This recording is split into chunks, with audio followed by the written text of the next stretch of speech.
The 2027 presidential candidate of the Nigerian Democratic Congress (NDC), Mr. Peter Obi, has approached the Federal High Court in Abuja seeking the enforcement of his fundamental human rights over alleged threats, intimidation and harassment ahead of the 2027 general elections. In an application filed before the Abuja Judicial Division of the Federal High Court, Obi asked the court to declare that he is entitled to the constitutional right to life, dignity, freedom of movement, expression, peace assembly, and political participation without fear of intimidation, discrimination, or victimization.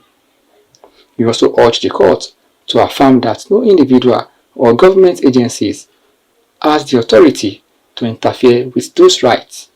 The application further seeks declarations that the alleged threats against the presidential candidate of the NDC are unconstitutional and requests orders compelling the respondents to oppose the rights guaranteed under the 1999 Constitution and the Fundamental Rights Enforcement Procedure Rules 2009.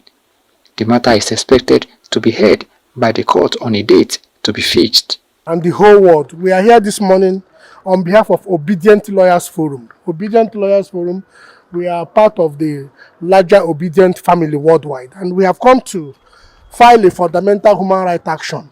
We want to tell the whole world that Mr. Peter Obi, the presidential candidate of the NDC and our principal in the Obedient movement, he has alerted the whole world that his life is under threat by the Bola Ahmed Tinubu administration, by the government and the agencies of the Tinubu administration.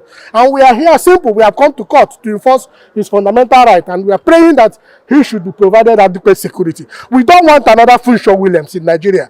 You people know that of recent, Peter Obi, in a very viral video, claimed that he won the 2023 presidential election.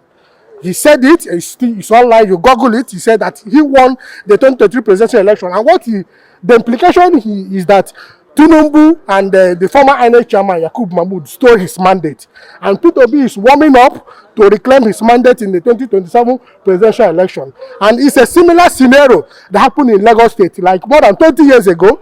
Even all the security agencies in Nigeria, the DSS, the police, nobody has come out to say who killed Funsho Williams or how Funsho Williams died. Funsho Williams died in Lagos while he was said to be warming up, to contest the 2023 governorship election in Lagos State, to reclaim his mandate that he believed that was stolen. So we don't want similar scenario. Peter Obi must not be another victim of political assassination. He must freely go to any part of the country, to campaign and engage people, sell his manifesto, tell Nigerians about his ideology to bring this nation out of poverty and corruption.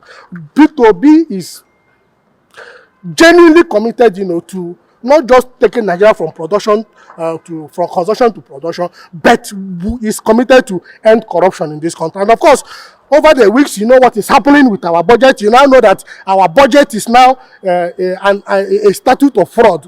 What we call annual Nigerian budget is now an instrument of fraud. You can see the fraud, from the first page to the last page. You can see that what we have in the Nigerian budget, from the unknown agency to Gbajabi Amila telling upstream regulation agency to withhold certain amount percentage, for campaign funding, from even the governor of Imo State deducting from source the allocation that is meant for the 36 states of the federation, and they're using it to fund the city movement ambassador, whatever, or poverty movement ambassador. So they are committed, to continue to impoverish Nigerians beyond 2027. And we are here to alert the whole world that nothing must ever happen to Mr. Peter Obi. That is why we have approached the Federal High Court to enforce his fundamental rights. We also joined the rascal called the governor of Edo State. In this matter, he has publicly warned Peter Obi not to come to Edo State to campaign. That when Peter Obi is in Edo State, that his life is not, his security is not guaranteed, and that Peter Obi must take permission from him. And we are saying, under the 1999 Constitution, the governor of Edo State or any other governor in this country does not have such right. As the campaign will soon commence, Peter Obi has the constitutional right as a citizen of Nigeria to go any part of the country to campaign, sell his ideology, sell his manifesto to Nigerians who are ready to embrace the message of a new Nigeria that will be possible, a new Nigeria that will lift the country from consumption to production, a new Nigeria that will be corrupt-free, that will put an end fictitious projects, like we are witnessing, in our budget, which I will now rather prefer to call a statute of fraud, an instrument of fraud.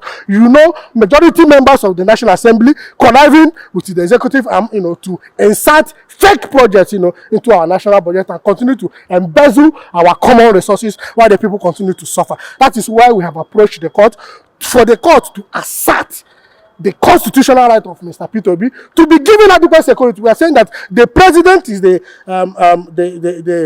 president is the first defendant, the attorney general is the second defendant, inspector general of police, the director of DSS, and the commandant general of the security and civil defense corps, and the governor of Edo State that has openly threatened Mr. Peter Obi not to cross Edo State without his permission. And we are saying that the president, as the commander in chief and the chief security officer, has the constitutional duty, to direct the police, the DSS, and the civil defense to provide adequate security for Mr. Peter Obi. And we are saying, on no account should Mr. Peter Obi become another victim of political association. We don't want another Funsho Williams, because Mr. Peter Obi is warming up to reclaim his mandate. He has openly said that he won the 2023 presidential election, and the implication is that Bola Ahmed Tinubu and Yakub Mahmood stole his mandate. And we are ready, he will reclaim it by the grace of God, with the support of Nigerians. We are sure and we are hopeful that he will reclaim his mandate. So that is why we have invited you.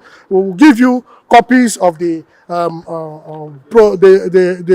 motion on notice and the affidavit in support of the application. Thank you so much. I'm Okere Kingdom Namdi. I'm the convener Lawyers in Defense of Democracy and a member of Obedient Lawyers Forum. And this suit is brought on behalf of Obedient Lawyers Forum. Thank you so much. Any other question?